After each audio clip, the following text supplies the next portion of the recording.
little bit about the history of Dia de Muertos. Also going to be what goes on. We're going to look at what goes on the altar. We're also going to look at where the areas that are best known for Dia de los Muertos in Mexico, and then what to put up on our altar, what usually goes on there. Remembering the children that have passed on and people who have passed on this past year and a half in the pandemic.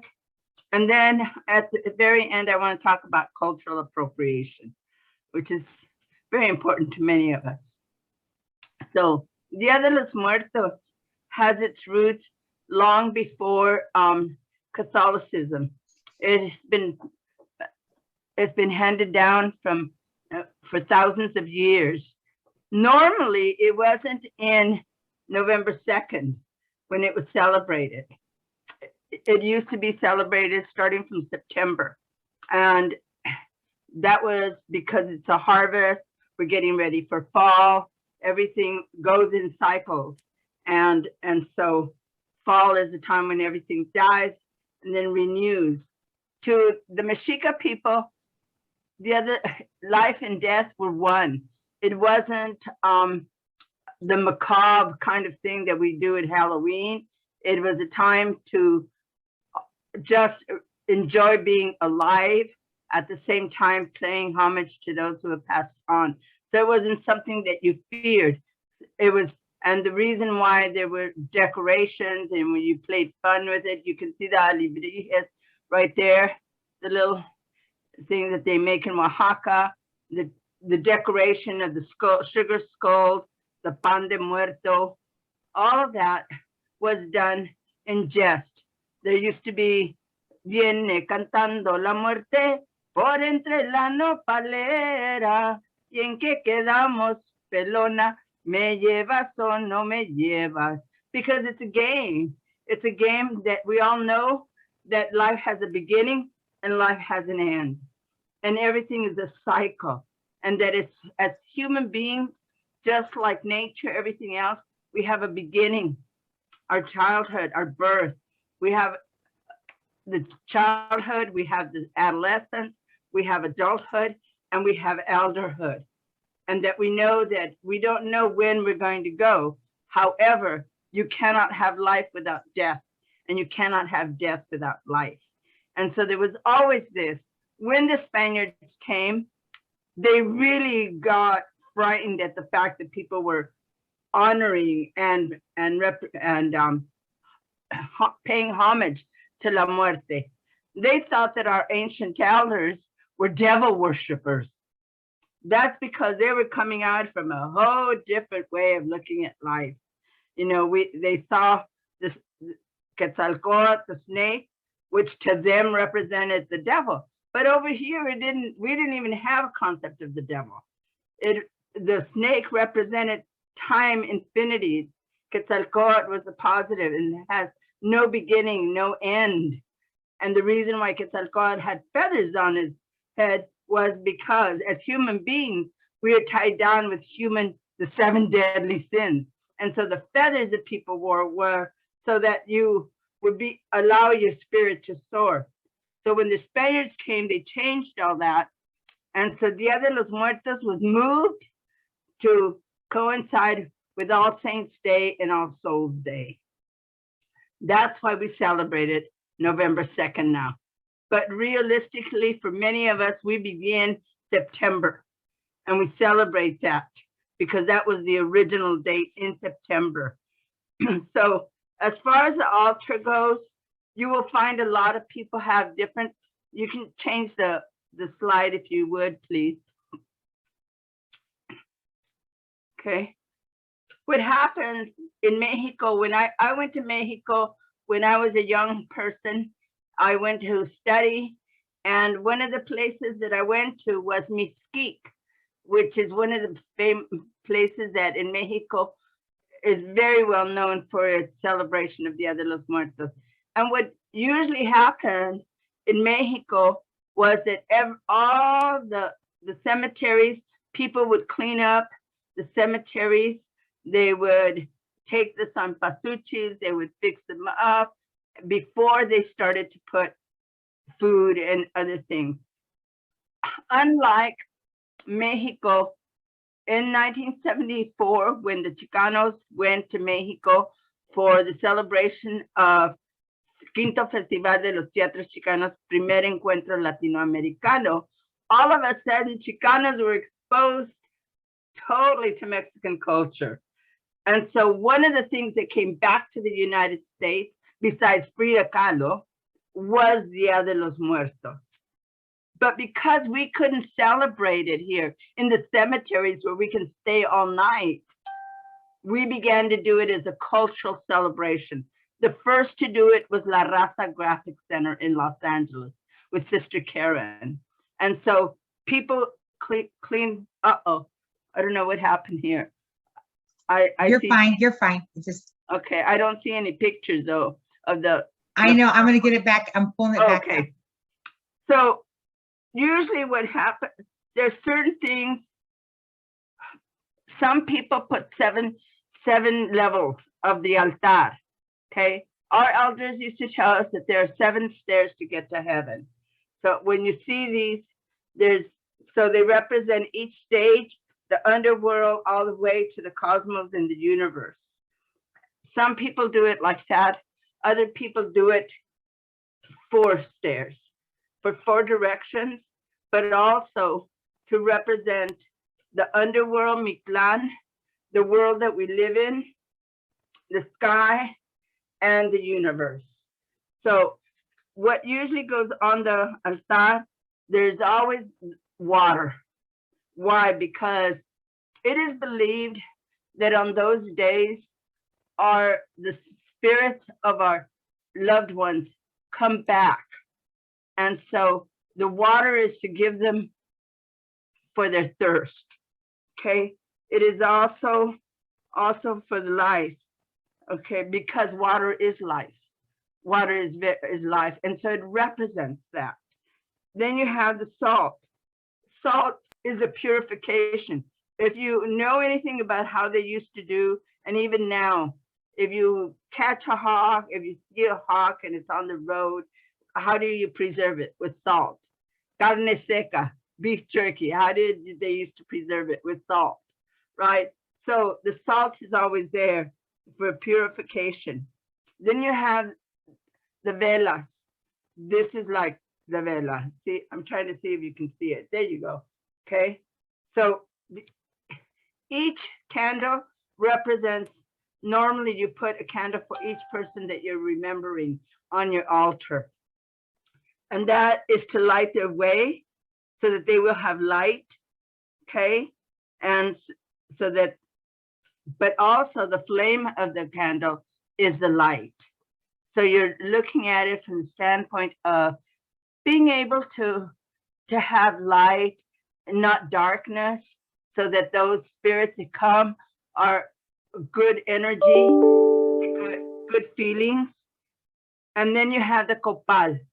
The copal comes from the trees that it's white. Most of the time, everybody uses the white copal because it has a white smoke. So it's purification. It's cleansing.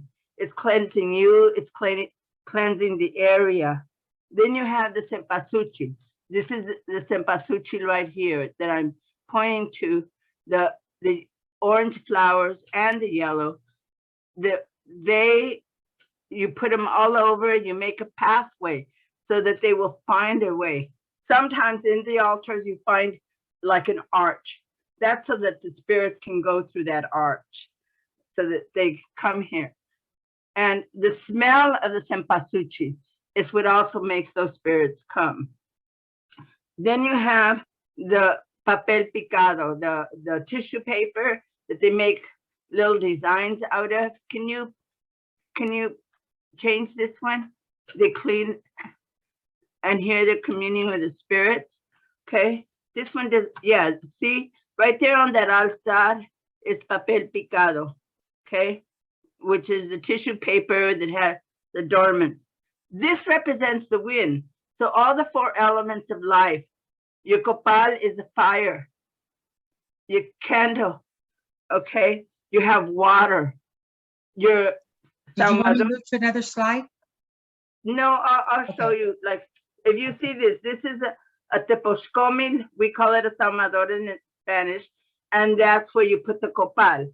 And that represents the earth because it's made out of clay from the earth, okay? And then you have, and then what you also put is mole or different food on that day. Nowadays, we do it in our homes, but in that time, if you see this arch right here to the left of that altar, that's where the spirits come through. And you use a lot of flowers to make, and there's food, fruit, sometimes a little cigarrito, sometimes a little cervecito, a little tequilito, a little mezcalito, whatever your loved one wanted or like in life. That's what you offer. So why do we put up an altar? Well, before we get to that, let me tell you, in Mexico, there are two places. When I first went, the first time I ever saw a celebration of Día de los Muertos was in Mesquite, which is found in the southern part of Mexico City. And it was part of, what do you call it? Xochimilco, okay? So they did chinampas. That was a ceremonial site. And that's where it's always been, in Mesquite. And what I saw when I was young was like everything. If you drank champurrado, if you had coffee, if you wanted a little piece of bread or you wanted dulce, everything was calaveras. Everything was calaveras. They'd have dances and everything else. And it was just a really nice atmosphere, nothing to be afraid of. But for the first time, I wasn't afraid to be in the dark, you know? And so that's in Mesquite. And it's a very, very popular tourist place. The other place is in Janitzio, Michoacán. Janitzio is known for its Día de los Muertos. There are other places like Oaxaca and others, but I don't know as much. I know about Michoacán and I know about Mesquite. And they say there that what they do is they light it, they light it in Michoacán and Janitzio, they light it with a bunch of candles. And they say that there was a young woman and a young man that they fell into the water. And so there's a whole myth, and they recreate this every year of the myth. And so, but those are sites that are very, very old, thousands of years, that are very well known for their presentations of Día de los Muertos. So why do we put up an altar in our homes? The reason we put up an altar in our homes because all of us have relatives that have passed on. All of us. And we've been taught in Western culture to be afraid of death. We don't talk about it. It's a hush, hush. And when someone dies, a lot of times we don't want the children there to see them. So we're taught to be afraid of death. We're taught to not be in harmony with it. And so one of the reasons why we should offer a Día de los Muertos and put up an altar in our home during this time is to teach our children not to be afraid of death, to see it as a natural part of life. And for ourselves as well. During this last year and a half, we have lost so many people to the pandemic. Our world has changed as we knew it. It has totally changed. And so many of us have not really had a time to grieve properly. We have lost a lot of people, whether it's because they didn't get vaccinated or they were and they still got sick, or before the vaccinations came out, they got sick. This is a time to remember all those people in our life that we lost. It's also the understanding that, again, that life and death are one. They're not inseparable. Everything but time has a beginning and has an end. A rose is still going to die. As beautiful and as fragrant as it is going to die. a plant. And so as human beings, we have 4 stages. None of us know when death will come, but we know that each day that we're here, we never know. And so it's also for us as human beings to try to be as much in harmony as we can with ourselves, to be loving to ourselves and gentle with ourselves, and to try to be the best version of ourselves that we can be. That is really part of the whole thing with Dia de los Muertos, is remembering to be the best part of ourselves. And so looking at it from the standpoint of Dia de los Muertos and what we are going, I also want to take this time because usually when we celebrate the children, it is October 31st into the 1st of November. And the adults are from the 1st of November into the 2nd of November. We have lost over 7,300 by documentation. That's only the ones that we know in Indian boarding schools. What they did to our children is just unthinkable. And that is only in Canada. We don't hear what has happened here in the United States. And our children also suffer every day when we don't expose them to their own culture, to their own significance, historical significance within society. I can recall being a child and not wanting to be the color I was, not wanting to change my name. I didn't look like everybody else. And all of that has an effect on us. And so it's important because we don't just kill people physically, we also kill people's spirit. And so it's important for us in this Dia de los Muertos to think about all that and see what part of what we do, how can we change it to make this world a better place. That's really what Dia de los Muertos is about as well. And so the last thing I want to bring up is, as you can see, in Mexico, people are at the cemeteries. They're there all night. Here they don't let us, they lock them up. So that's why we do a lot at our homes now, because we can't do it at the cemeteries. If you can change this, please. Again, it is a tradition that's been around for thousands of years.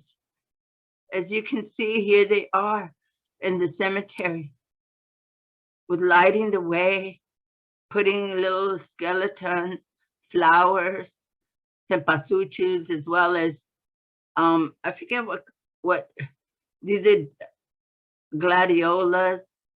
I forget what these are called. Diego Rivera used to draw them a lot.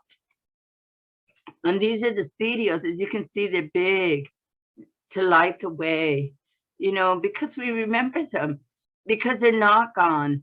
For many of us, maybe we don't see them the way that we see this old man or the way we see our brothers or sisters or husbands or children, but they're still around. They come to us in our dreams. They come to us in our thoughts. They come to us in our life in different ways. And so they're there all the time. And people wait for these animas, then they, give them time to enjoy the drink, the food, and then afterwards people would celebrate eating together there at the cemetery. It's a party. It's a party. And here, everybody does things on their own.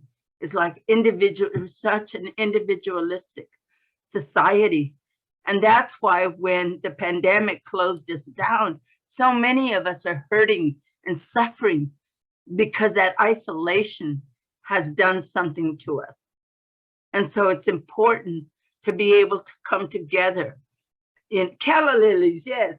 And so it's important to come together, as a community, whether it's a college community, whether it is a community in San Luis Obispo or Nipomo or Arroyo Grande, wherever it is that you are, it's important to have roots. And so when we talk about the mesquite, the name mesquite comes from the tree mesquite, from the mesquite tree. In the old days, it wasn't candles.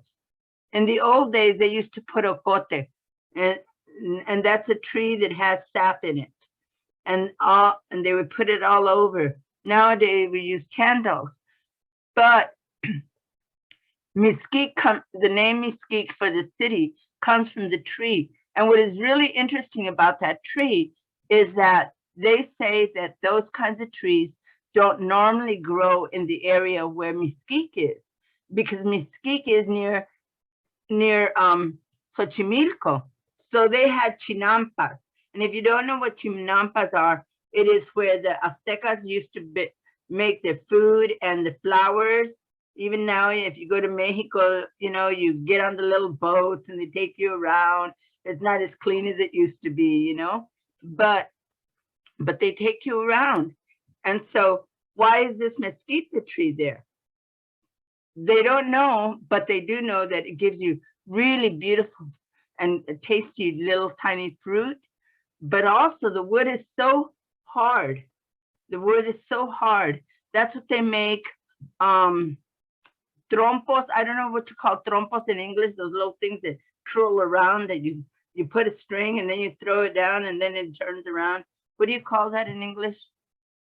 Anybody know? Is it like a firework?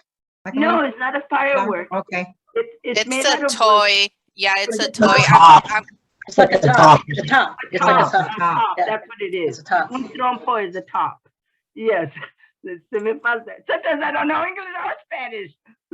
And so so they make that. They also used to make the hose that they used to do the gardening with, because it's a really, really strong tree. And so those are the things about Dia de los Muertos that I can tell you as a danzante. I have learned. We do ceremony all night. We do ceremony. We put up an altar. We sing songs. We offer prayers. We clean out the air with copal. It's going all night. And then in the morning, we dance. And we dance. And we're thankful for the life that we have. And that is for us celebration. With the coming of Chicanos, and Dia de los Muertos has taken on such, just like Frida Kahlo, and just like even now, you know, Rachel, what's her name? She's a cook. Now she makes pozole, and she has a recipe for pozole, and we have aguas frescas. But a lot of our culture is being appropriated. The patent for the Virgen de Guadalupe is owned by China. Okay. How many of the toys, and we have Dia de los Muertos items that are being sold at the dollar store, at Walmart, at Target, at Bonds, everywhere, Dia de los Muertos. But what comes back to the people of Mexico? What is left for us? And how do we continue to celebrate it and try to keep it as a sacred ceremony that it is, and not a money-making venture? That is the most important thing that I would instill upon you. That if you're going to do an altar, if you're going to celebrate Dia de los Muertos, don't do it as a money maker. Do it because it is the right thing to do, and to teach our young people that death and life are one, and not to be afraid, and that's why we need to live our life as impeccable warriors while we have life. So that's what I would say to you. Questions? Feedback? I don't know if I finished it all. I don't have any questions, but I do want to thank you, Maria. I mean, Luis Maria. your whole presentation just opens your eyes. So it's amazing to hear you. I would just ask you, Marcos, please don't call me Maria. It's Luz Oh, Maria. Luz, Luz Maria. Luz Maria. Luz Maria. Or you can call me Luzma for short. You got it.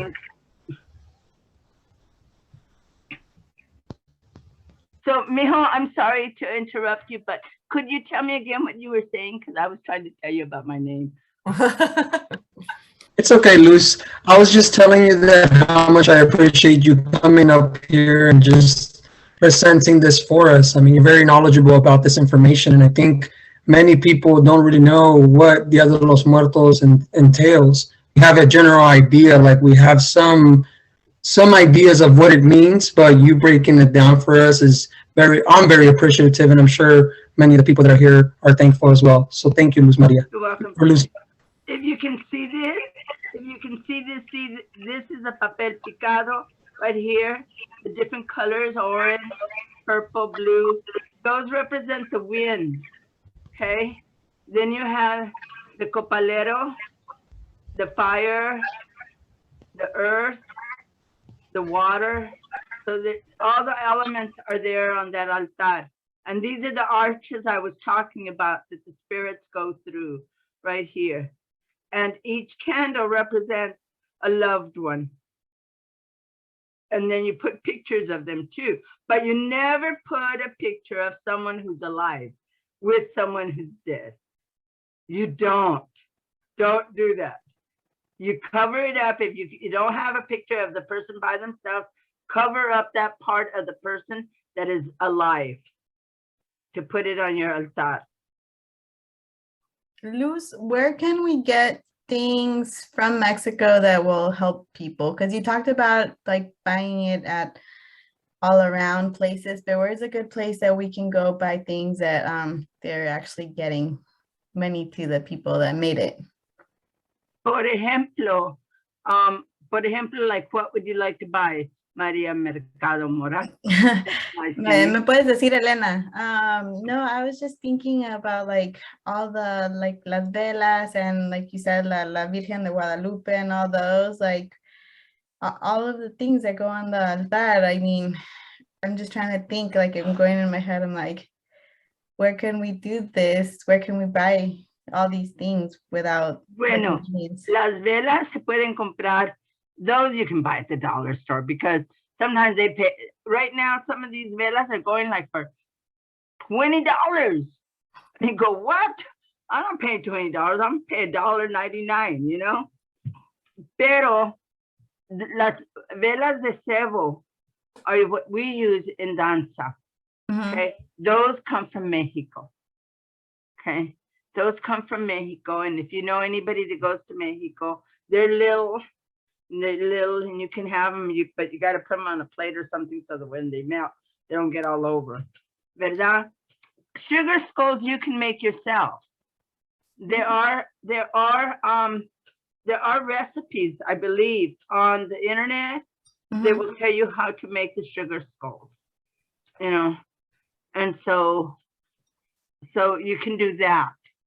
The cempasúchil, I'll tell you, if you know nurseries in your area, that's the best place. I usually go to a nursery that I like here in El Rio.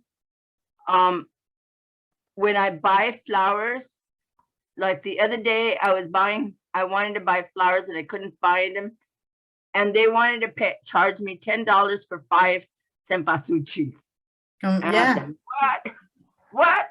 $10? Oh my gosh. Right? When I have paid $3 for a bunch. And so I went to the guy from my nursery and I got $20 of a whole bucket full. Plus he gave me half a bucket for free. So it's finding the people that will do it. Mexicanos are really good about that. You know, they really are. And in the nurseries, even though they may not be the owners, they're usually the workers. So. El copal, the incense. Mira, el copal sí es caro. Okay. El copal sí es caro. That you have to find from Mexico, or like if you know people that do danza, sometimes they will have the copal. There are different kinds of copal. The white is the best for Dia de los Muertos, but you can use others. There's also sage. There's also sweetgrass. You know, if you don't have other things, you use those, you know? Okay, those I have. Okay, thank you. Yeah. You can use them if you don't have any others, you know? Yeah. Use those because those do the same thing. El Palo Santo does the same thing, you know? So, Gracias. de nada, Elena. Any other questions? Any other You know what? feedback? I just wanted to, I don't know, have you ever been to Alvera Street? Down Yes, in LA? I go there with the students, the student club. We've been there in the past, and we've got some stuff for Dia de los Muertos down there as well. And yes, good you food, can get good stuff food. there. Expensive, but you can get stuff there. Well, we've kind of ran to a couple of stores that were very nice because we were a student club, and that were very generous with their stuff. So we kind of made it out that good. day, but it was nice to go down there, experience being down at Olvera Street. I Lots love of Olvera stuff. Street. Oh my God, we were there all day. Yeah, I love Olvera Street. Where is Olvera Street? It is off the side. Yes. Broadway. You can get off on Broadway and get to it. Okay. Yeah. So down in LA, off the fly. Okay, got it. Isn't it close by the Union Station? Yes, Right. absolutely. Absolutely. Across the street? Yeah. Yeah, by Dodger Stadium. Yeah. Cool. Okay. Changed a Thank lot. you. There used to be a time back in the 80s where we used to go, and all that place that is now developed was not. We used to park there and then go dancing, but it's changed. And then there's a lot of homeless now too. Mhm. Thank you so much for your presentation. It was very knowledgeable, very inspiring, and very moving. So I really appreciate it. I felt like I learned a lot more than probably what I thought I knew. Mhm. Me too. But I really love the fact, and I really agree with bringing the harmony between love and death. You know, it's really important that we teach our children not to be afraid of it. So I thank you for sharing important information. Mhm. You're very welcome. Thank you for having me. Of course. Thank you, Luz, again from me as well. And if there is no further questions, I would like to move on if that's okay. And you stay, Lou, stay for the rest of the presentation. Yes. Okay. Yes, that would be wonderful. All right. Wonderful. So we will now continue our celebration with some fun skull paintings directed by the wonderful Christina Scholars. Thank you, Marcos. You're so nice. So last year we did sugar skulls, and then we decorated those, but this time we have ceramic skulls for everybody. So you should have one in your bag. My daughter's trying to put it in the camera. But I want to say, Luis Maria, thank you so much for your presentation, sharing the history. I think it was unique. It was different than what we had last year, and that's, I think, was really nice, is that I feel like we gained so much more information this time around. So what we did last time, and what the purpose of this event too, is not just to learn, but also build community with each other. And so as you're painting, and you're thinking about the people, the loved ones that maybe you have on your altar, so you want to maybe dedicate this skull to, I want to also start passing, kind of like passing back and forth to introduce each other to one another, because I think that's really important. Some of us are staff, some of us are students, but I would love to see us not only meet at this event, but many more together. And so Luis Maria, you already introduced yourself, so I'll introduce next. So my name is Christina Scholars. I'm a financial aid specialist at Cuesta. I'm also the president of the Latino Leadership Network and the co-advisor to the Black Student Union. And I will pass it to Julie. I'll pass it to you from EOPS. Hi, welcome everybody. My name is Julie Ann Jackson, and I coordinate both the EOPS and the CARE programs. And then you pick someone to pass to. I will pass it to one of my favorite people besides Dee, Mario Espinosa Kulik. Thanks, Julie. Hi, everybody. Mario Espinosa Kulik, I'm ethnic studies faculty at Cuesta College. So I teach those classes in ethnic studies. And I'm so happy to be here and always happy to talk to anybody. And I will pass it to Dee. Oh, hey, I had to get up to date with my background. But anyway, hi, my name is Dee. I am one of the cafe specialists. I'm located at the North County campus. I'm very passionate about Dia de los Muertos, and I try to have a celebration every year, but I haven't had one for the last 2 years. So I'm going to do it this year with my family. So I'm very excited. And I am one of the co-advisors to the LLN Student Club. Thank you and welcome. I have to pass it to somebody. I forgot. Okay, I want to pass it to somebody I don't know. And who's Chelsea Cutler? I'm going to pass it to Chelsea.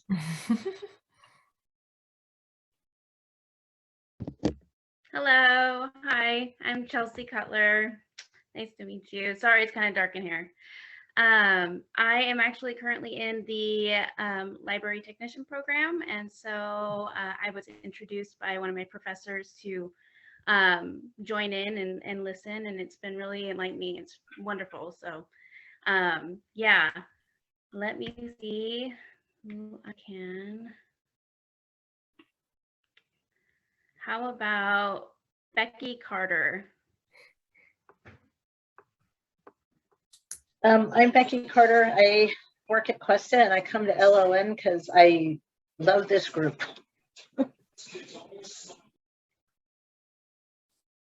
I'm not sure who hasn't gone. Gwendolyn, have you gone yet? Hi, everybody. My name is Gwendolyn Garcia. I go by Gwen. I'm a community member and a former Cuesta student, so a Cuesta alum. And I was invited by one of the Latino leadership members. And so I'm really thrilled to be here and just this has expanded my knowledge. And so thank you for having me. And let me see who else. Angie.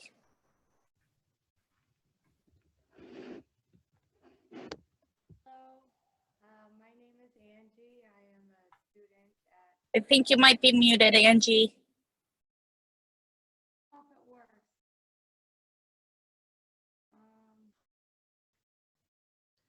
Audio. Okay. Can you hear me? Yeah, it's just a little low, but Sorry. This is my first time on this computer using this. My name's Angie. I'm a student at Cuesta, and I'm here with my daughter, Serena. We participated during the pandemic in one of these programs that was actually a Bob Ross painting, and she did it with me, and you guys were gracious to allow her and I to come back, and we just love learning about, you know, different cultures and different experiences, so we're very happy to be here. So I hope you can hear me. we can. Thank you. Oh, thank you for coming. Really tell who's here. So is there a Gracie? Gracie? Hi, I'm also a student studying history and psychology. So I learned about this through one of my psych classes. I'm really excited to be here and learn more. So thank you all. Oh yeah, I will pass it on over to Ali. Hi, everybody. My name is Ali or Alejandra Aguirre. I'm a financial aid specialist. I've been working for Cuesta for 20 plus years, and I'm also one of the co-advisors to the Latino Leadership Club. And I am going to pass it next to Jessica.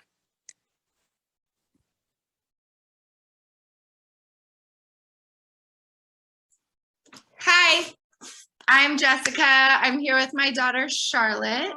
I'm an ESL teacher, and I'm excited to be here and learn more about Dia de los Muertos. Thank you.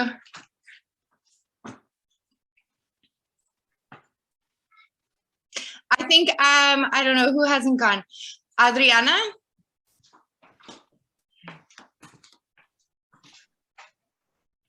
Hi, I'm Adriana Gaeta. I work in the cafe center as the cafe center's assistant, and I'm also part of the LLN community. And I was invited here, I think Christina, Dee, Maggie, Corina, basically everybody, and I'm glad to be here.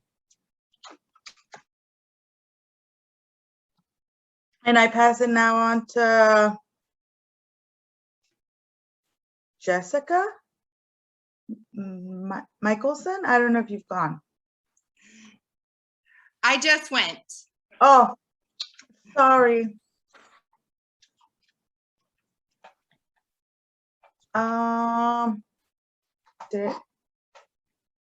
Alex or Allison? Yes. So my name is Allie Phelps, and I work in the student life department, and I also help with events in the cultural center. So the Latina Leadership Network lets me help plan these events with them, and I love them. They're so much fun. So I'm glad that everybody's here.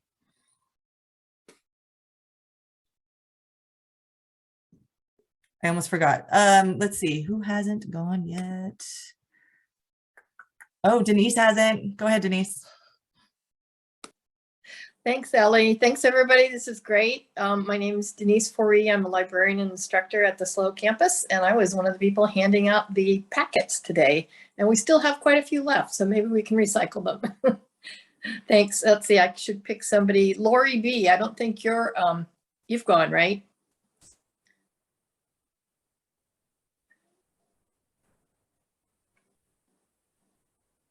I think she's still here. Maybe not. She was here. Maybe She was. had to leave.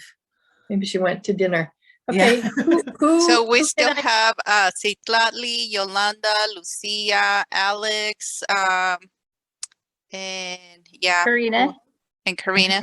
Okay. Did Jamie go? I don't know if Jamie has. Let's go with Corina. And Alyssa. Okay, thanks. My name is Karina and I work in the cafe. I'm one of the cafe specialists, along with Dee and Julie and Adriana and everybody. And lovely just to see everybody, a lot of people too that we work with, students. I did this event last year for the first time and it was just so much fun. And so I was a little bit late, but I was just so excited to do it again, just with the games and seeing the kids and the families. It's just a lot of fun. So thanks for doing this again. Really appreciate it. I know it's a lot of work to put the kits and everything together. So really appreciate it. Oh, and then let's see, I'll pass it to, how about Alex? Thanks, Karina. Hi, everybody. Good evening. My name is Alex Espinoza Kulik, pronouns he, el. I teach here at Cuesta in Human Development, Human Services for our Social Justice Studies program, and also in the Sociology department. And I'm super excited to be here. I also work at Corazon del Pueblo in the Santa Maria Valley.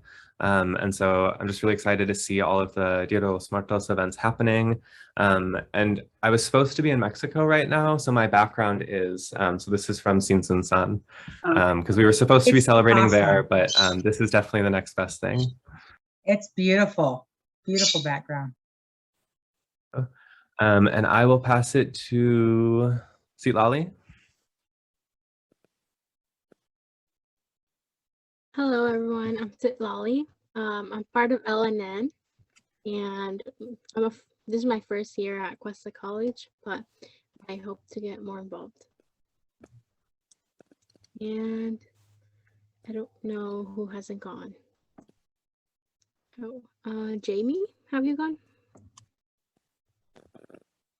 Hello, my name is Jamie Ray. I'm an anthropology student major, and I love culture. And I was invited by Cafe, and I'm happy to be here tonight. And I will pass it on to Alyssa Cortez. Hi, everyone. My name is Alyssa Cortez. I am a Cuesta alumna, but I'm also trying to finish my associates in ECE. And I got introduced to this event through Teacher's Pathway.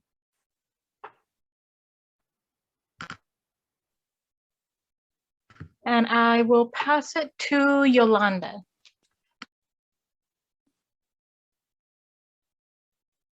Hi, I'm Yolanda's daughter. She's chasing around my baby right now.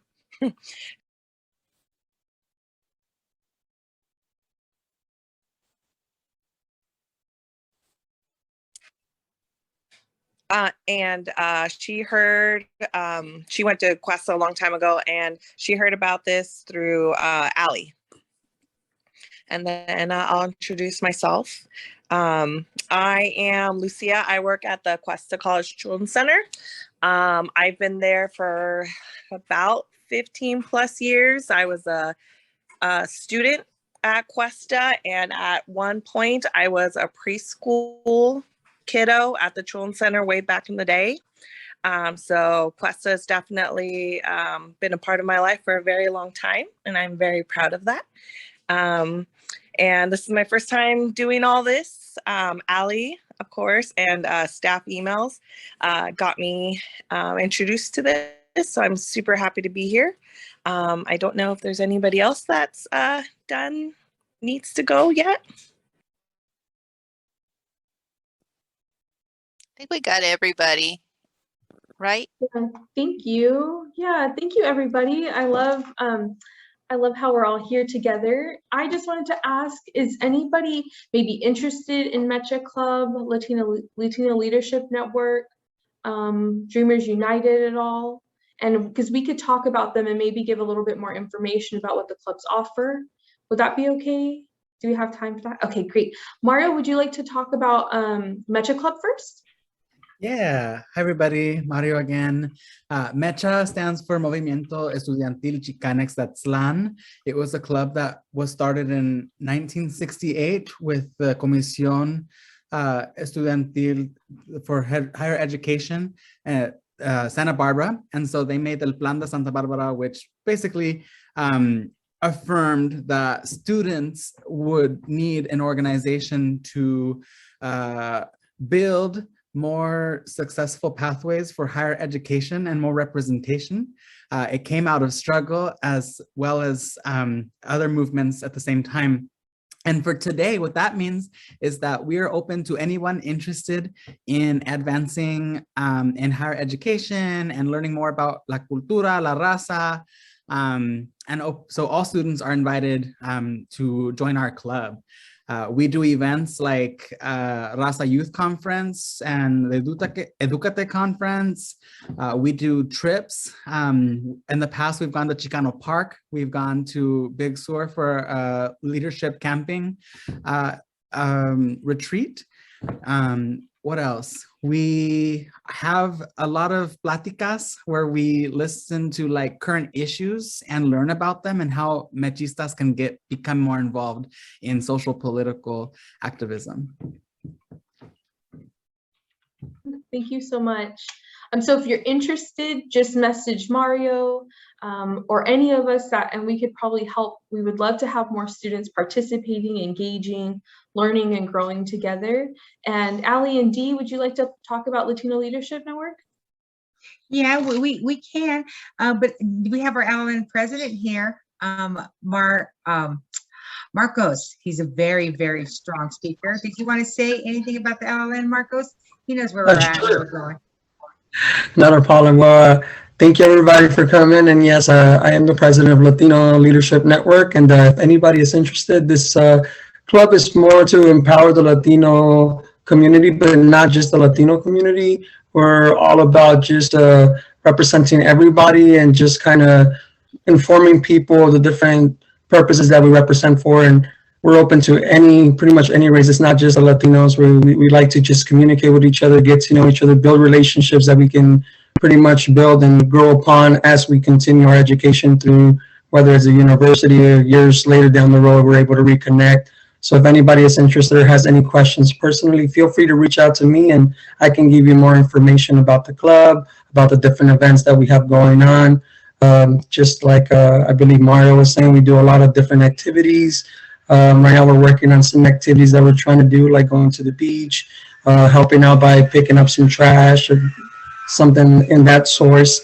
And then we also do fundraising events like selling elotes and different items of that nature. So if anybody has any further questions, feel free to reach out. Yeah, and I did want to also introduce Sitlali is our secretary from our club, and she's here tonight too as well. Sitlali was earlier.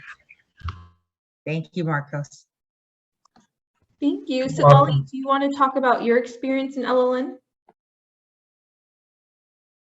Sure.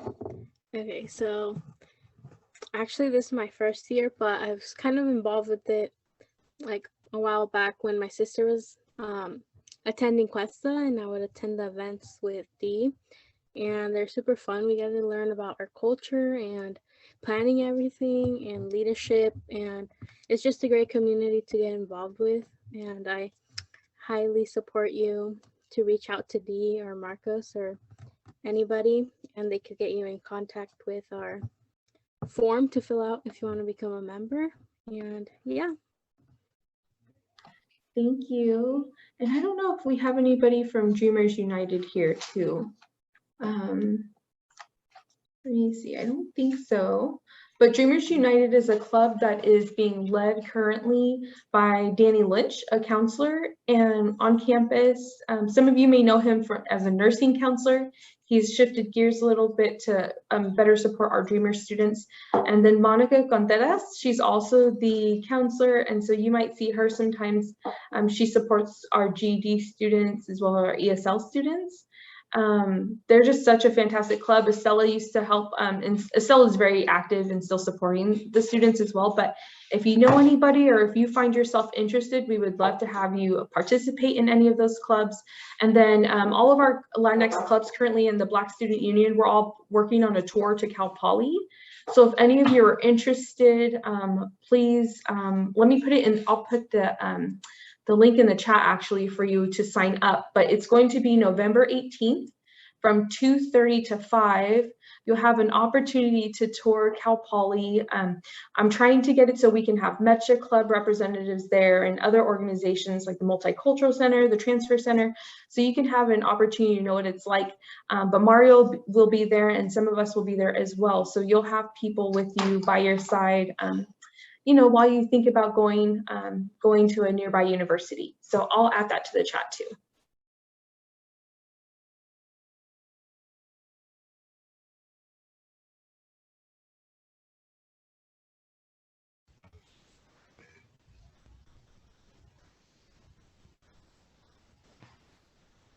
So are we thinking maybe we could transition now to Loteria? Christina, what do you think? Yeah, I think so. Sorry. I'll get the link, and then does anybody want to share their skulls, what they've done so far?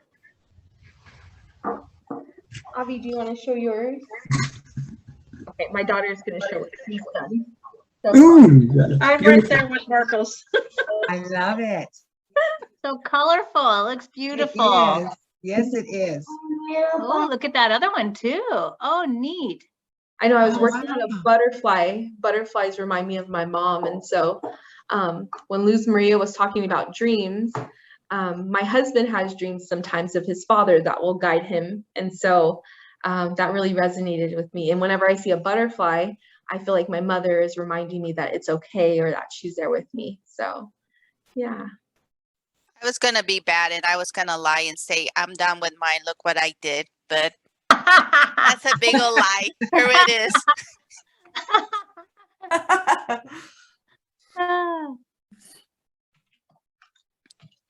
Okay, so I think we can transition if we want. Okay. Mario, are you ready? Yeah, I have my skull here. Oh, nice. It's like a heart right now, but I was outlining because I want to make it and dedicate it to my dad. Oh, cool. Very cool. I have flowers on the side of the skull. Yeah, I can start. I have the Loteria deck ready. Ali, do you have the pictures for the? I'm ready. Yeah. I think some of the rules still, let's talk about that. How they're gonna do, you know, say loteria. Do we want them to type it in the chat? Or to me, I think, because I think with last year they were just saying, you know, loteria, but I'm like, who, what, you know, who's saying what? So I think this time we're gonna try something new and we'll see how it works. So if you can just type, so you better be fast, okay, and put loteria there, and I'll have Ali keep an eye on it, and I'm keeping, you know, of all the cards that we show and everything, and then we can just go over, and then, you know, there's a lot of prizes, so we'll just continue and, you know, keep on giving some of the prizes. So let's get started. And Ali, did we want to talk about Corazón del Pueblo first, or do we want to do that later? Yes. Okay, anyways, just So, curious. Yeah. Good. So I'll start with the Corazón del Pueblo description. First, this project was made in collaboration with the Santa Maria Joint Union High School District students and teachers. The ethnic and gender studies teachers partnered with Corazón del Pueblo and an artist to develop and implement a art project that involves students from multiple high schools, including Santa Maria High School, Pioneer Valley High School, and Ernest Righetti High School. The teachers who participated were Elizabeth Cortez, Roxana Maldonado, and Patricia Villalobos. They worked with the local artist Ruben Espinosa that led students on not only, you know, painting, but also understanding the game Loteria, and also being more intersectional in their work, and having a critical lens to what the realities we're living in today. Right? This started in 2020 as a project at the high school, and they were able to bring in their own personal perspectives. And so they created a unique game called Nuestra Loteria. It's a one of a kind because they were made by the students for our community. And so you can view the complete gallery that was created at this link that takes you, it's a 3D gallery. If you don't want to go into like the gallery space, we do have a catalog as well, the Loteria catalog, which is there. And so there's a limited number of playing sets, like if you want to buy them and have them delivered to you wherever you are.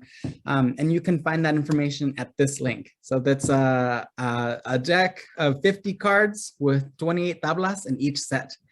I'm gonna start playing a video now so that way everybody has a chance to hear from the students that participated in the project. And the students are Yesenia Alonso, Denensi Toledo, and Brian Morales.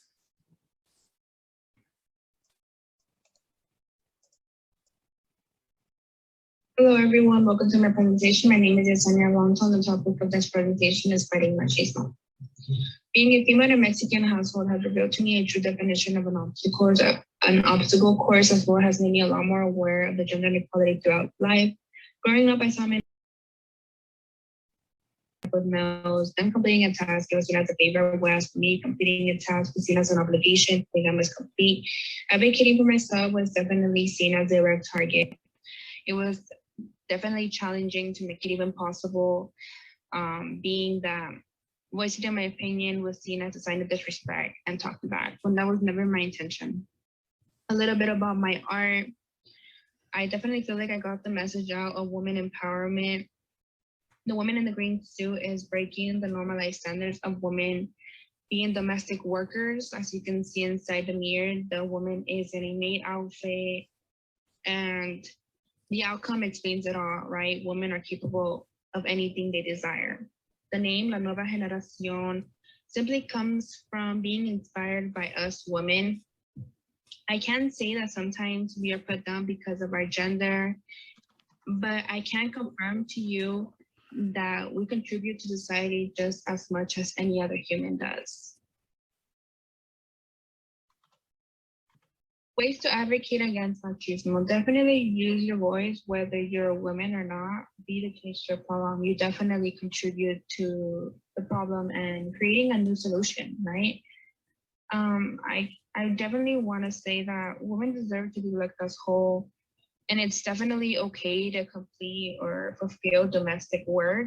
It just doesn't define you. It doesn't define a woman, and definitely shouldn't limit you or anybody from exploring outside a standard that society sees as ideal.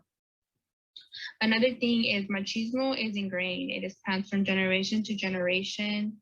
And some of us have experienced it, being that we don't question the wrongdoing.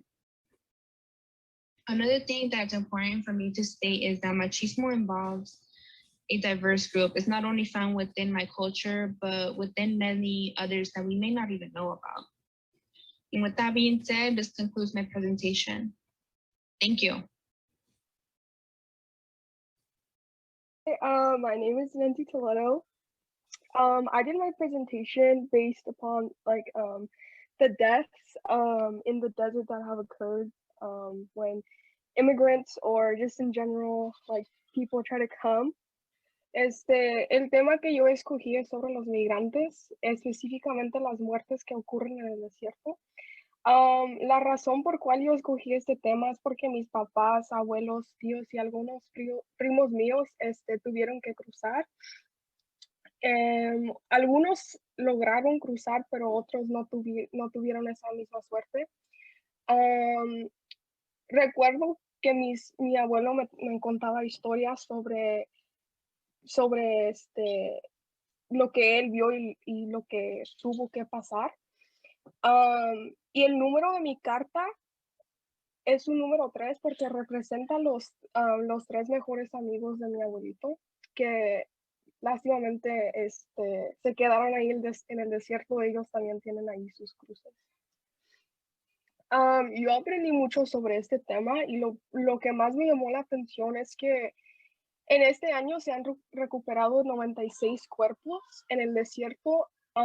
Aproximadamente son como 19 a 20 cuerpos cada mes. Y la razón por cual yo escogí ese tema es porque entiendo que es un tema muy delicado e importante, especialmente para aquellos que han perdido a un ser querido. Pero es un tema muy importante porque debemos de saber lo que realmente está pasando y la realidad. 20 personas están falleciendo cada mes y es mucho. Si hoy son 96, mañana serán 100 y para el próximo mes serán como que 120, 150. Es una cosa muy triste que pasa al ver a gente inocente que muere por tratar de darle un mejor futuro a su familia. Y no nomás son los adultos que fallecen, también son niños, bebés y hasta unos ancianos que fallecen.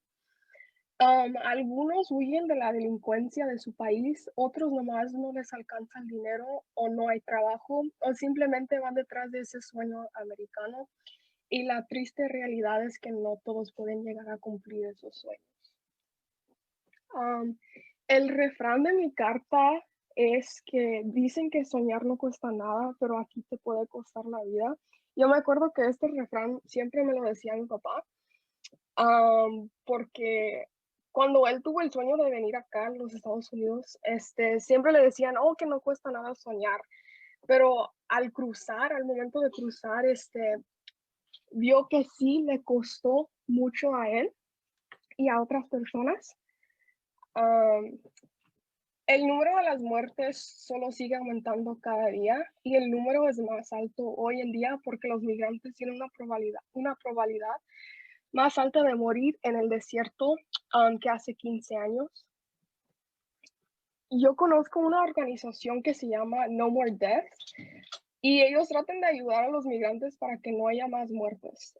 Ofrecen ayuda directa a aquellos que lo necesiten, toman reportes del abuso que sufren de las patrullas fronterizas e incluso les dan dinero y herramientas que les puede ayudar al cruzar para que puedan sobrevivir mejor. Y les ayudan también a mandarles dinero a sus familias, a la familia de los migrantes, pues. Y eso es todo. Gracias.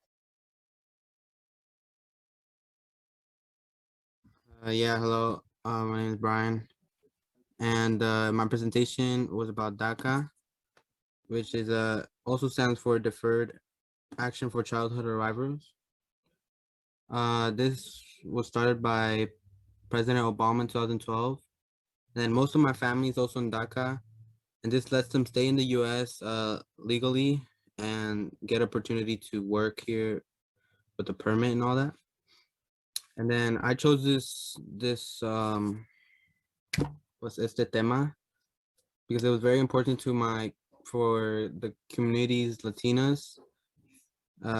Me and my family, I'm a part of these communities, and DACA helps us obtain opportunities so they could better our lives and our situations of living and all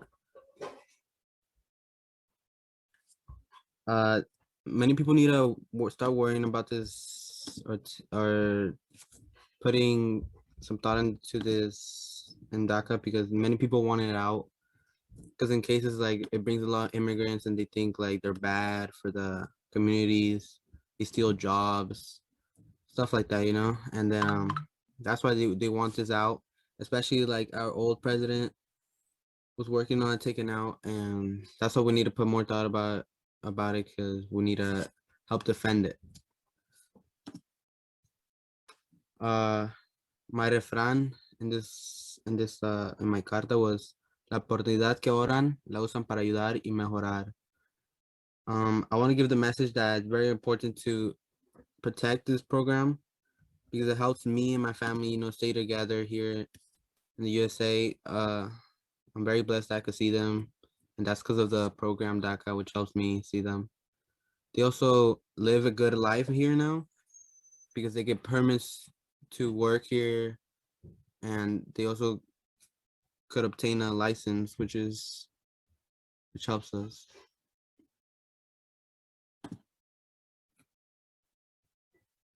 Now DACA is helping us dreamers to get opportunity to be a citizenship, which could really help out a lot, because now they could visit other countries. Like they could go back to Mexico and visit their family back there and come back legally, which will be very blessing for them. Many ways you could help this program is to like go to peaceful protest, to defend the rights that they have, to defend the program, because it helps our community a lot. You could also donate to the dreamers, and that's it. Thank you.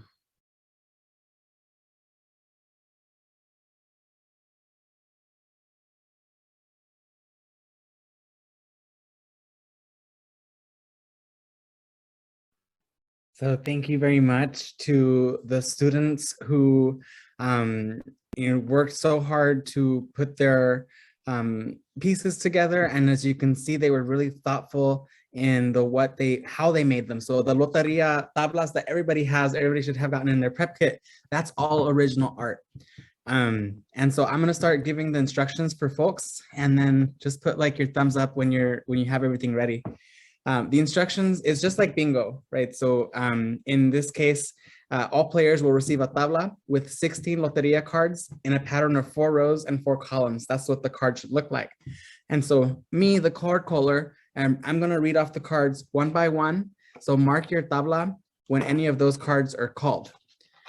The card set that we're playing is already comes with the beans, so you can use anything to put on it, but we had given you some beans to do it. And once you have loteria, when you have 4 in a row, 4 in an entire column, or 4 corners from top to left, top to right, bottom to left, and bottom to right, or 4 in a row diagonally. I'll put that in the chat so everybody knows like how to win. So once you have a row completed, you unmute yourself or put in the chat loteria. And there will be multiple winners, so don't clear your tabla until the caller tells you that the deck has been called. So you should have that tabla in the kit you received. Is there anybody here that doesn't have a tabla that would like to play? Great, we all have one. Awesome. So then with no further ado, I will begin calling the cards and Allie will share the card that I call so everybody knows what card it is. On 3. 1, 2, 3. El justicia corrupto. Número 52, el justicia corrupto.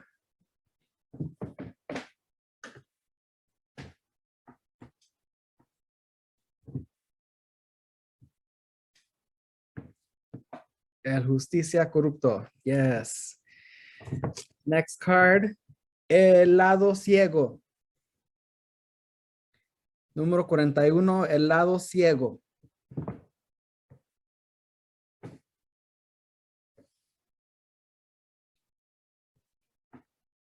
El lado ciego. Número 8, la lucha. La lucha.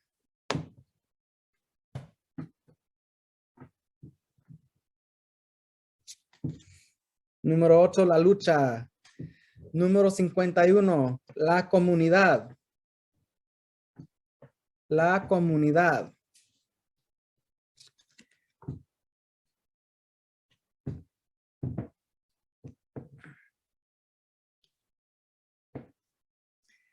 Número 51, la comunidad. Número 38, la poderosa.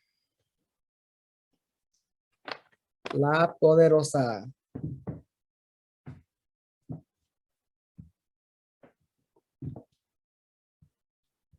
Perfect. Número 53, el pescado.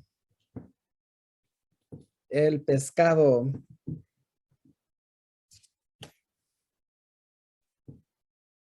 Número 53, el pescado. Bueno, número 13, el barrio. El barrio.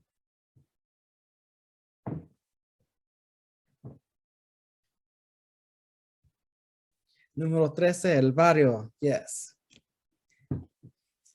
Número 10, la imparable. La imparable.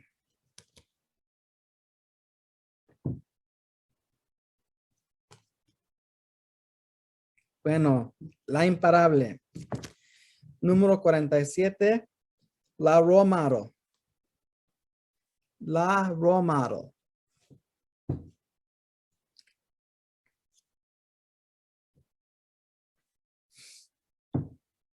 Sí, eso, 47, la role model. 35, los sin ayuda. Los sin ayuda.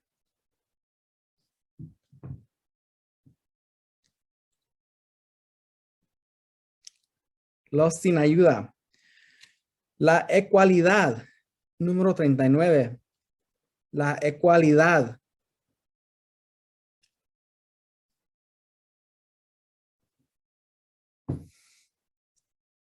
Número 39. La ecualidad. Número 10. La raza empoderadora. Número 10. La raza empoderada. La raza empoderada.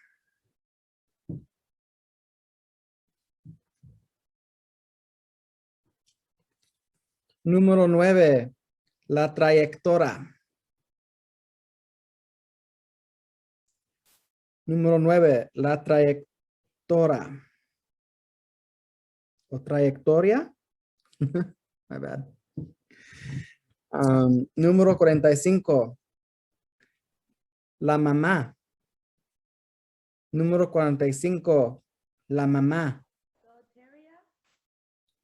Oh, do we have a winner? Yeah, it sounds like it. Woo! Who's the winner?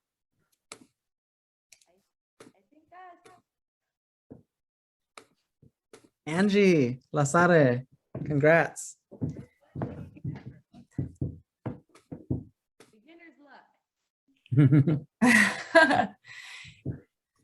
Well, So it was Angie. What was your last Yeah. name, Angie? Let's see. It's Lasara. Got it. I was gonna say, are we gonna have her send you the number of the card? Yeah, do you And want to then check which way? them? Yeah, Yeah, because what's she can the- go ahead and tell me what she has, what card number she has. Oh, shoot, I can't hear. Let's see. Do you want to put it in the chat, Angie?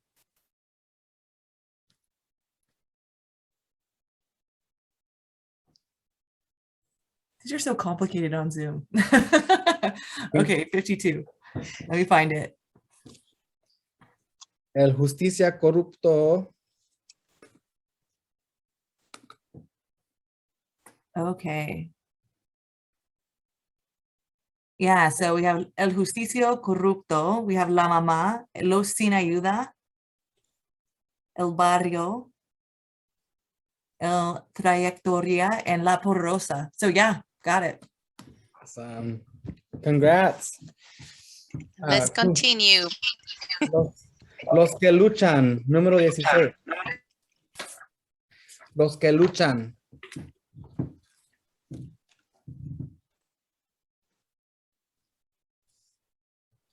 Gracias. 55.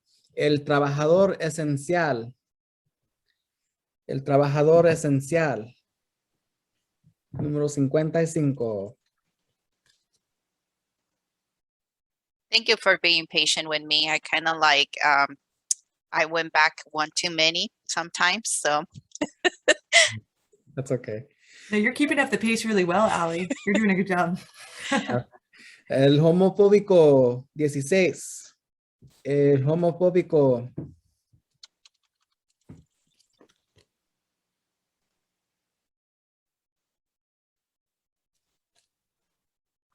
El homofóbico 16, sí. Las decisiones. Número 7. Las decisiones.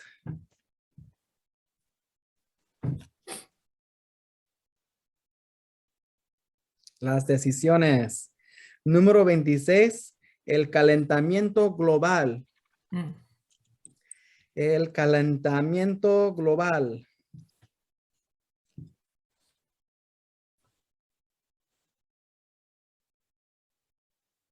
Número 26, el calentamiento global. 32, el pobre. El pobre.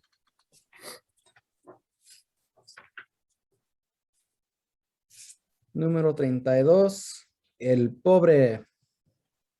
Número 1, la discriminación. Número 1, la discriminación. Lotería. Alex, lotería, what are your cards? I had tabla 31. Okay. And I got 4 in the row on the bottom. So I had El Barrio, El Homofóbico, La Discriminación, and El Lado Ciego. Perfect. Nice. Congratulations. El número 9, el agricultor. El agricultor, número 9. Eso, el agricultor. Número 14, el ejemplo. El ejemplo. Lotería. Lotería for Jessica. What is your cards? Lotería too. Oh, cool. We'll start with Jessica and then we'll go to Lucia. Number 26, tabla 26. Okay, yeah, go ahead. We have El Sin Ayuda, Emergencia, La Mamá, Los que luchan. Perfect. Awesome. Congratulations. Congrats. Lucia. Oh, I have lotería. What was your tabla number and the ones you got? 109. And then es la lucha, el homofóbico, la trayectoria y la discriminación. Perfect. Okay, congrats. Thank you. Was that the only 2? I have a quick question. Yeah. Are we supposed to reset the board? I've been resetting the beans like once we like whoever wins, like, or do we just keep? Keep the beans. Keep the beans where they are. Yeah. Okay. That's why I was like, I'm not getting any. Like, what is going on? Yeah, put the beans back where they were. Let me know if you want me to reread anything. Right. I have a question too. Is there a free space in there? I think I have one that doesn't have a word on it. Or doesn't. Is that a free space or no? There's no free spaces. What card do you have? I can probably take a look at the ones that we have in here. Yeah, what card do you have? Number 24. Okay. Looking for 24. 3 over and 3 down. I don't think, unless it's just really hidden on there, I didn't see a word on it. 3 over. Is it the number 8? Hard to read. Oh, it's just hard to read. I have some that are hard to read. I think it's like the La Ahogada. Is that what it is? It's the number 8, right? No, card number 24. No, but the little, because you know how they each have like a number on the upper left? Yeah. Oh, yeah, it says 8 in the corner. Yeah, I think it's just hard to see. It's La Ahogada. Is that the drowning person? What does that mean? Yeah, there's like lightning and ocean or something. La ahogada. Yeah. Yeah, I have Okay. that too, Karina, and I can't read on it. Yeah, but I can't read it's at the anything in it. top. Okay, I was It's like, at is the that a top. free space? Okay. No, it's at the top. You just can't see it. Okay, thank you. Any other questions before we keep going? Awesome. Oh, Marcos, yeah. I was just gonna see if you've already called Los Caminos. Yes.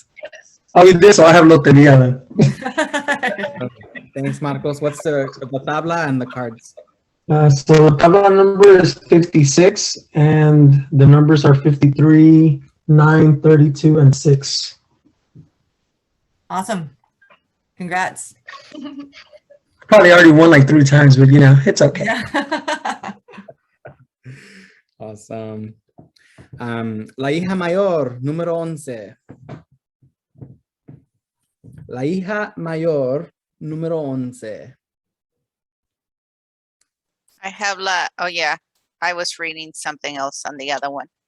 I saw mejor. I'm like, oh wait, you have mejor, not mayor. But here we go. La hija mayor, 11. Las sobrevivientes, número 36. Las sobrevivientes, número 36.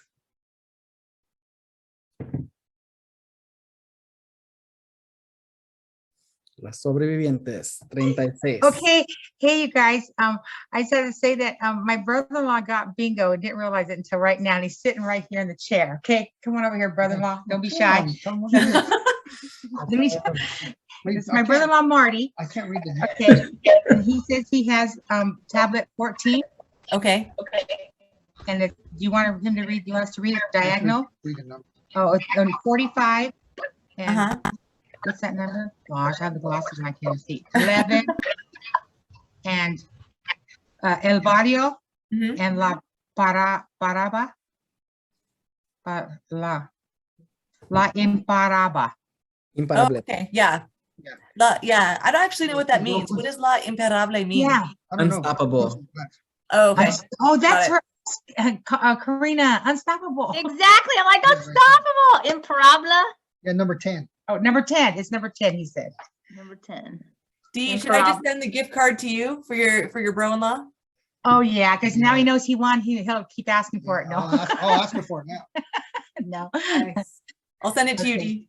Okay, thank you, guys. Awesome. And we have a question in the chat. Can we win multiple times? No. Not to be a party pooper, but We want to make sure everybody or as many people get gifts. we're up to 6 winners now, and we have 12 prizes. And 2 of those prizes are the tablas from Corazón del Pueblo. So Do you want to, are you going to do like the wheel thing at the end? Do you I'll want do to the leave wheel those thing. 2? Yeah, I was gonna make it totally random, so I won't For the tablas at the end? So for the that tablas. means Yeah, 4? I was just gonna do it like after the event, so people don't have to watch me doing it, but. Citlali? Yeah. Did you guys call los separados? Separados. I don't think so. Okay, just making sure. Let me look at the card. No, okay, I'm looking at Mario. And he's like, no. Just double checking. 19, la jaula. La jaula. You want me to say it in English also? Okay, 19, la jaula, the cage. Cool. La jaula. What to say loteria? Loteria. Ooh. Yeah. Okay, let's try to read so he has card number 7. Okay. Yeah. Okay. Which one do you want to try to say first? This one? Say la. La. Yahala? Is that how you say it? Like the cage? And then, sorry, it's kind of dark. Let's see. The 5th one? Let's see. La equidad. Is that what it says? Number 39. Yeah. El lado de la. I'm trying to read it. I'm sorry. It's number 41. Oh yeah, El Lado Ciego. And then the last, this one is La Comunidad. Awesome. Congratulations. Congrats. You can put it in my name, but he definitely will be looking for that gift card from me. Oh yeah, I'll be sending it. 29, los derechos. 29, the rights. 29, los derechos. 37, la mujer. 30. Lotería. Oh, Denise. Tabla número Lotería. 28. 28, okay. 28. Okay, which one did you? I have, I can't say what it is. 26, 26. Okay, yeah. And 29. 59 o no, 50, 55 y 16. Perfect. Okay, congrats. And there was someone else, I think. Jamie. Okay. It's card number 2. She won it twice. So you just pick one time? Yeah, I just pick one time. Card 16, 6, I think 6, 51, and 37. All right, perfect. Yeah, congrats. So I can't say it again after. I tried that already. So we have 9 winners now. So we have 3 more. Right. Los inocentes, número 5. The innocents, number 5. Los inocentes. The innocents. Número 13, la transformación. The transformation, number 13. La transformación, número 13. Lotería. We have a lotería. Citlali. Oh, Citlali. Okay. I have table 107. Okay. And I have Lotería. 14, el ejemplo. 13, la transformación. 7, las decisiones. And los caminos. Perfect. Congrats. Thank you. And Alyssa also. Okay, go ahead, Alyssa. I have card 51. Okay. Okay, yeah, go ahead. I have Los Inocentes, La Trayectoria, Las Decisiones, y La Transformación. All right, perfect. Wonderful. How many more do we have, Allie, left? So we have one more. That can One more. The lucky one. Let's see. Ellie, if we have time and if we want to go more, we can do 2 more. Yeah, that's totally up to everybody if they want to hang out and play Loteria longer. So I'm fine with that. Yeah, we'll do. Okay. Our group will donate 2 more. Cool. Thank you. That's really generous. Awesome. La Libertad. Número 5. The Liberty. Number 5. La Libertad. Número 5. And someone won, I think. Oh, did they? I think I heard somebody, right? Oh, I think it's Angie's daughter. I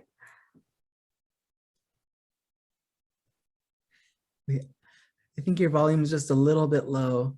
Yeah. Do you want to put your, I mean, I'll just take your word for it. Like, I think you're honest. So that's okay. Angie, I can just send you 2 gift cards, okay? Okay. Sounds good. Congratulations. Yeah, congrats. La Diversidad. Número 30. The Diversity. 30. La Diversidad. Número 51. El Bosque. El Bosque. Number 51. The Forest. Hold on, I went back too many times. What was it now? El Bosque? El Bosque.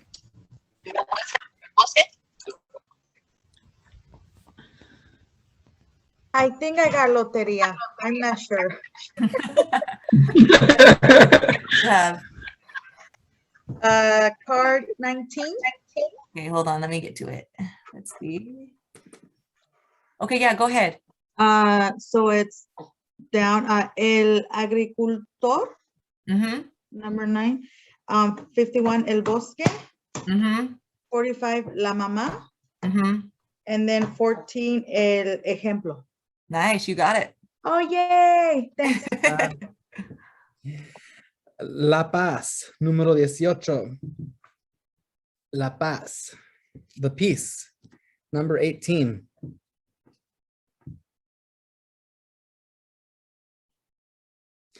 El Pandillero. 25. El Pandillero. 25. Would that be like the gangster? 25? Yes, sir. Hello, Maria. This is Karina. Ah!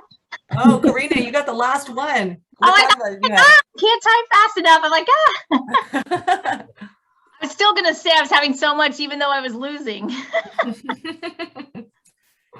So yeah, card number 24. So yeah, number 25. Okay. Number 7, number 9, and number 11. Perfect. Congrats. Oh, awesome. All right, that's all our prizes. There's 20 cards left. Do you want me to read them out or just direct people to the gallery? I don't mind if you read them out. So I think I could. So Los Unidos, 41. The United, 41. Do you want to show them too, Allie? Just keep it shared. Yeah. Los Unidos, 41. Las Consecuencias, 46.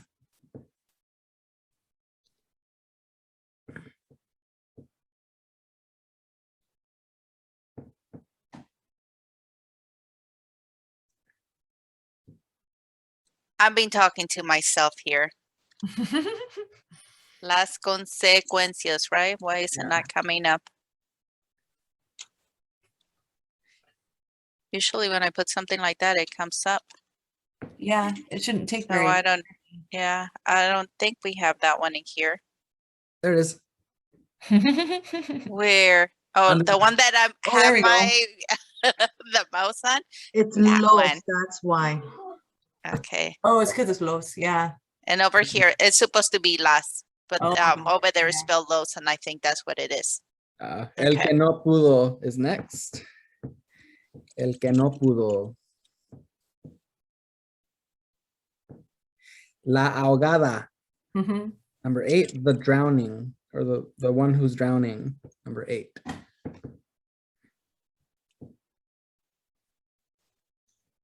Oh, that's the one we were talking about earlier. Mm-hmm. El político, number 17. The politician, number 17. I like this one. That's amazing. Oh my gosh, that's so funny. El determinado, 44. The determined one, 44. El virus, 21. The virus, 21. El no sabo, 50. El no sabo, 50. The one who doesn't know, 50. Okay. It's I love that one. I feel like I don't get that one. What does that mean? The one who doesn't know anything? Alex, do you know the story? Yeah, so the background is like there's a show that there's a phrase in Spanish. It's like el nopal en la cara. Mhm. Like you have kiss on your face, meaning like people can see that you're Right. Mexican or Mexican origin. Mhm. But the card, the student who made this is about like, because he doesn't speak Spanish, and so it's el no sabo, like he doesn't know Spanish, but he's Mexican American. Oh, interesting. Okay. Thanks, Alex. Poder femenina, 25. El poder femenina, 25. Feminist power, 25. El consumerismo, 17. Consumerism, 17. El sacrificio, 28. The sacrifice, 28. A nod to the bridge called My Back. La distancia, 16. The distance, 16. So there's 2 phones, social distancing with masks on. El miedo, número 9. The fear, number 9. Los separados, 22. The separated, 22.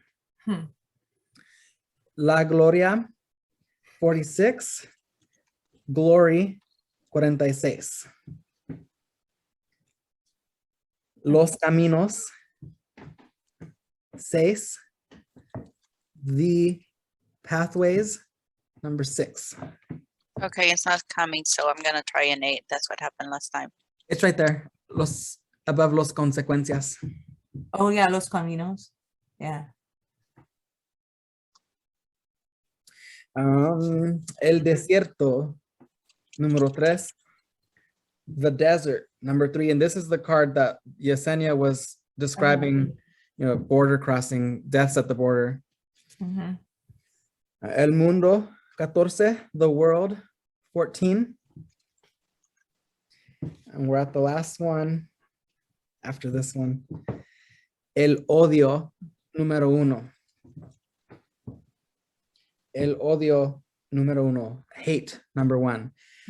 And I have another one here for La mujer, 37, but I think I may have called it already. The woman, 37. Yeah.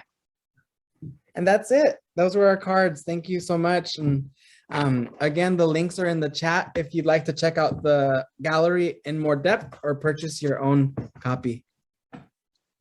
Thanks, everybody. Yeah, thank you so much for doing that. Such interesting artwork. I love it.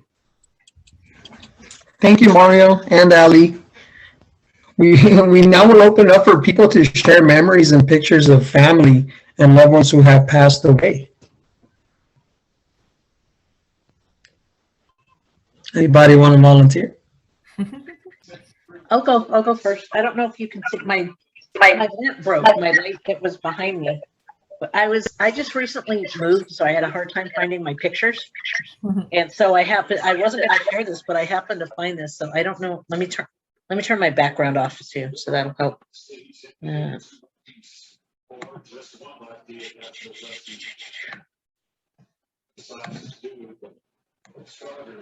that helps. Oh, will help.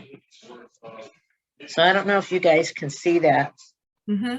That's my dad, and that is probably from 1992, 93. My dad, he passed in 2006, and he was a chef and a caterer, and that's actually a picture of him. He insisted on making the food at my wedding because that's what he did, and they didn't have money to pay for the wedding. We paid for it ourselves, but that was something that he could do that he knew was a big help and that he loved doing and he knew he could do well. So it's been 15 years now since he's been gone.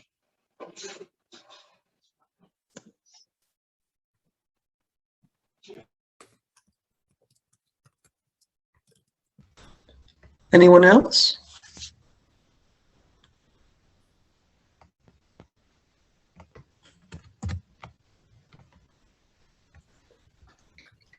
Looks like Mario might want to share. Oh, after that too, my brother-in-law will share.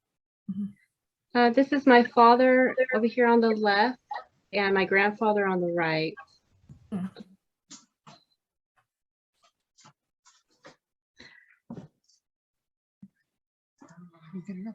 Thank you for sharing.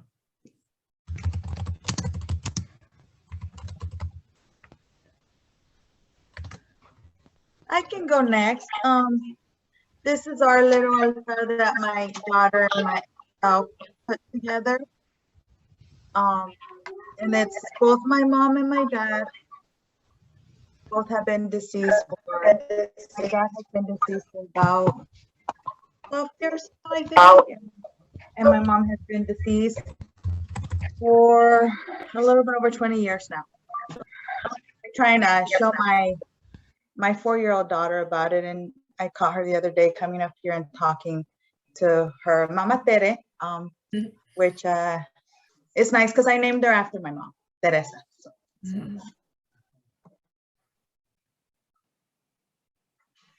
You can go, Dee. Marty, introduce yourself.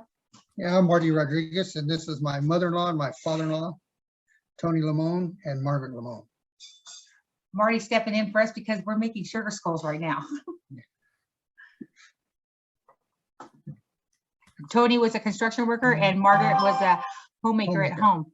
She made tortillas instead of cookies, and that's what the kids came over to have with us after school. I put their other pictures, a younger picture of them up on the altar too as well. Good job, Marty. Yeah. Thank you for sharing, Marty. Yeah, thank you. I have a picture of my tia Licho, who passed away during COVID, and in her altar actually is in here. See if I get closer. And so that's her next to her altar around this time in Mexico. She's from Uruapan, Mexico, in Michoacan. And this is another picture of her in a lawn chair. I really miss her. She was my last living aunt. I have no more living aunts on my mom's side. And then this is my dad. He's Juan Espinosa Sr. He passed away in 2013 due to colon cancer, which metastasized to his lungs. So while I was a student at Cuesta, my dad passed away, and I have his picture and my tia's picture on an altar year round because they help to guide me in this world, even when they're not here. I look to their examples and to their life to find some answers for my own. Thanks, everybody.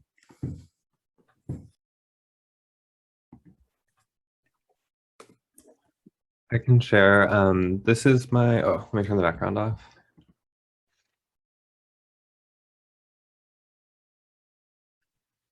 This is my sister-in-law, Sarah Gallagher. She passed earlier this month.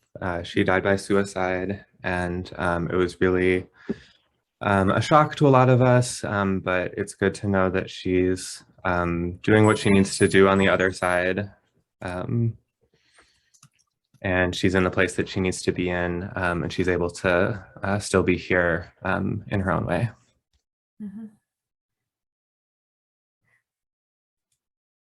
I can share. So Alex, my mother, that's how I lost my mom too, but I don't know if I really lost her. I almost feel like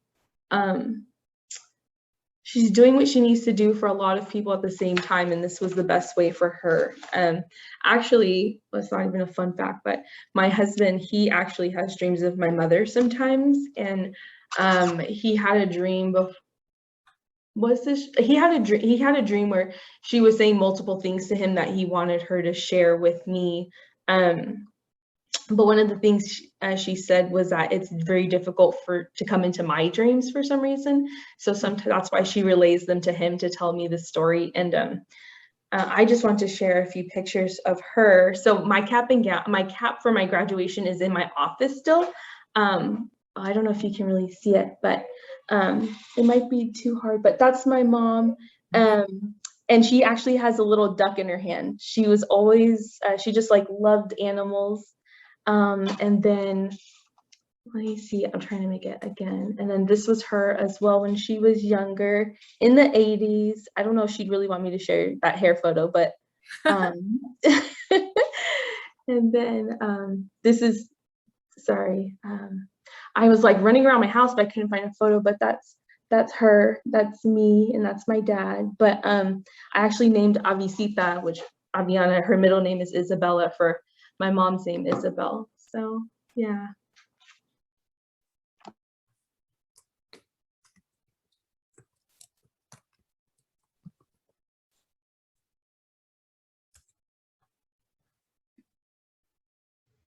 I could go next. Here I have a picture of my grandparents. They passed away a couple years back already, but yeah. And then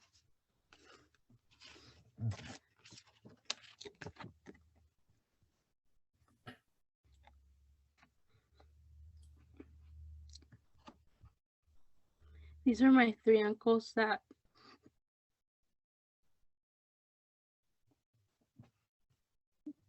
sorry, that very recently passed away a little bit over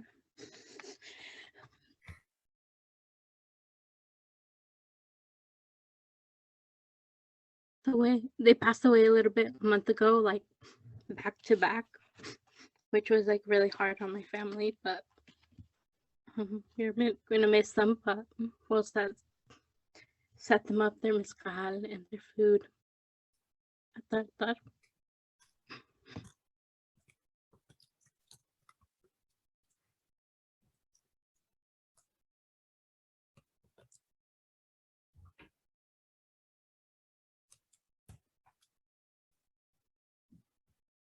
Thank you for sharing that.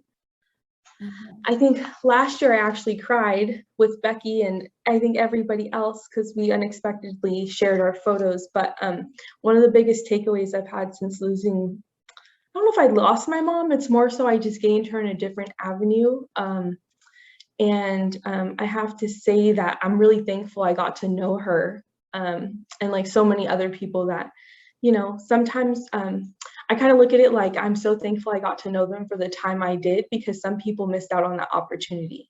And so listening to Luis Maria talk today, I think it really reminded me of that because I think about my mom every single day and I talk to her a lot. I think I talk to her more now than I did when I could see her in person, but I know that while I do that, I hope that, you know, I hope the stuff that we continue or that we took from them as individuals, we can pass on in a positive light because she's my biggest motivator for the work that I do. So if there's anything I could do, it's continuing honoring the work that she did, and that was give to people. So yeah, thank you all.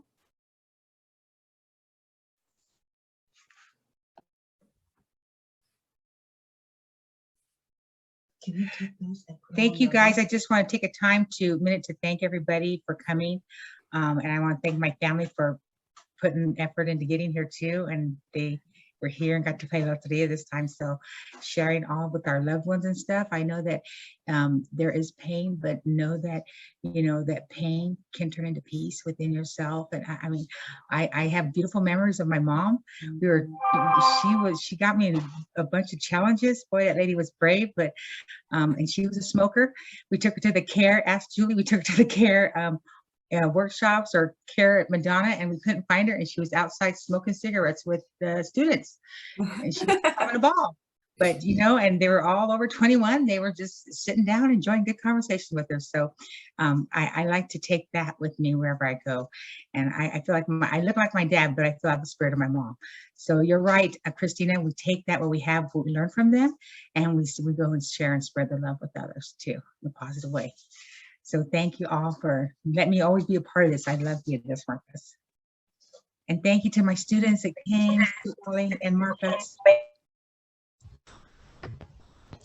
Thank you, everyone. I'm actually going to share too. I wasn't going to, but because I don't like getting emotional and stuff, I know it's hard for a lot of people to like do that kind of thing. But I guess, here, let me see if you guys can see it, but it might be a little hard. But that is my uncle Chewy. And he passed away like 10 years ago, 11 years ago. And he was a very influential part of my life. Like, I didn't have a great relationship with my father, and he was just somebody that I looked up to a lot. And he just taught me a lot of values that I, to this day, still take to my heart. You know, it's just, there's a lot of things that yeah, my uncle was amazing. So thank you everybody for sharing, because I know it's hard, and I totally know how that goes, and it's not easy sharing some of these things, but I just felt like in my heart I needed to share that, and I appreciate my uncle a lot for a lot of the things and values that he taught me. And yeah, we got to celebrate them, and I think that's the best way we can when we do get a bit of emotional and stuff. Like, I'm one of those positive individuals that doesn't show a lot of emotions, but moments like that, it's okay. It's okay to show emotion and celebrate people that we care about and we appreciate because of the things and values that they've installed in us. And he's a prime example. So with that being said, thank you everybody for sharing. Like I mentioned, I know it's not the easiest thing for some of us to just share about our families and our relatives and special people in our lives. And it means a lot to me, and I'm sure it means a lot to everybody, that whoever did share. So me personally, I wanted to thank everybody for sharing, whoever did. And I also wanted to thank everybody for taking time out of their busy schedule to join us here today on this celebration of Dia de los Muertos. Yeah, thank you.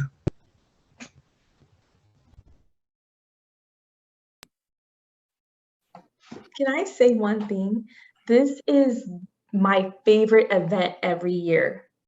Like, I don't think I get the same kind of experience that I do in the other events, and not to knock any other events, but just to be able to share people that make us who we are, you know, and that have empowered us. That's like so special. So thank you. Thanks, Marcos. Thank you. You did an amazing job. You did, Marcos. Thank you so much. Thank you, everyone. Mario, There you go, too. dude. Thank you, Mario. Yes, so many people made this a great event. Thank you to everybody. Allie and Allie, thank you. Thank you. Becky, thank you for your generosity. Oh, Always. not really mine, but on behalf of. Thank you to all the staff that come to support this. It's really helpful. The librarians, you guys are awesome. You're really awesome. Yeah. So like I said earlier, sign up for the tour. Reach out to us as co-advisors. We'd love to have you a part of this. This is just one of many ways we can build community, but we need to keep in contact to do so. Yeah. And have a great weekend, everyone. Yep. Good night, everybody. Thank you, everyone. Bye. Good night. Bye. Take care. Thank you. Bye.